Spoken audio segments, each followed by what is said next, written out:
Sudahkah kita bersedia? Wartawan Khairul Firdaus Khalid ada perinciannya. Pada 5 November 2024, Menteri Ekonomi Datuk Seri Rafizi Ramli memaklumkan tenaga nuklear berkemungkinan dimasukkan dalam rancangan Malaysia ke-13 sebagai salah satu sumber tenaga negara rasmi. Keputusan menjana tenaga nuklear dibuat oleh Majlis Tenaga Negara yang diperakukan oleh Jemaah Menteri. Untuk itu, kerangka undang-undang dan peraturan perlu dibangunkan terlebih dahulu. Mengapa pilih tenaga nuklear? Menurut Ketua Pengarah Agensi Nuklear Malaysia, Dr. Rosli Darmawan, selain kestabilan bekalan, nuklear lebih bersih berbanding sumber tenaga lain.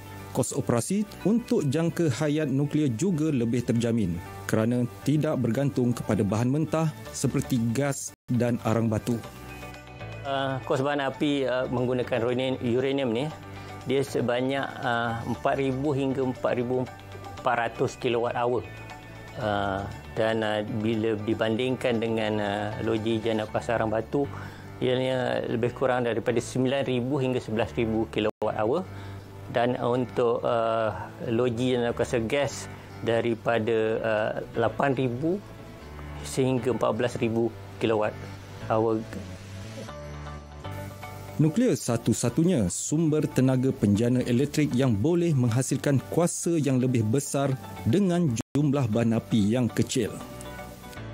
Kira-kira 27 tan uranium diperlukan untuk setiap tahun untuk reaktor konvensional berkapasiti 1,000 megawatt.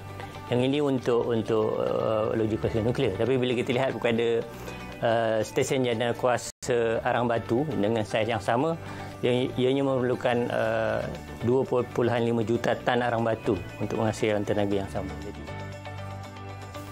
Sementara itu, Pengurus Pusat Teknologi Reaktor Muhammad Fairuz Abdul Farid percaya Malaysia sudah bersedia jika ingin menjadikan nuklear sebagai sumber tenaga alternatif. Jelas beliau, negara mempunyai kepakaran dan pengalaman operasi loji jana kuasa sedia ada yang kaedah penjanaan tenaganya hampir sama dengan nuklear.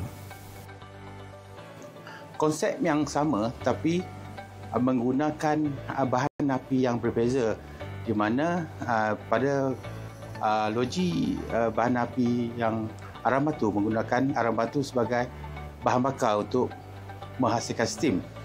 Tapi untuk penjanaan elektrik menggunakan nuklear, kita menggunakan bahan uranium, iaitu bahan nuklear yang mana proses kimikal berlaku dalam unsur uranium tu yang akan membebaskan haba dan akan memanaskan air untuk dijadikan steam dan menjalankan turbin. Dari segi keselamatan, rakyat tidak perlu risau. Teknologi nuklear sekarang berbeza dengan teknologi nuklear dahulu. Proses penjanaan tenaga di reaktor generasi baharu berlaku dalam sistem tertutup yang berperisai.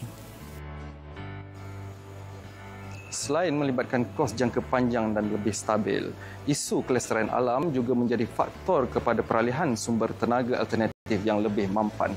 Ia seiring dengan matlamat pelepasan karbon sifar bersih menjelang 2050. Khairul Firdaus Khalid, RTM.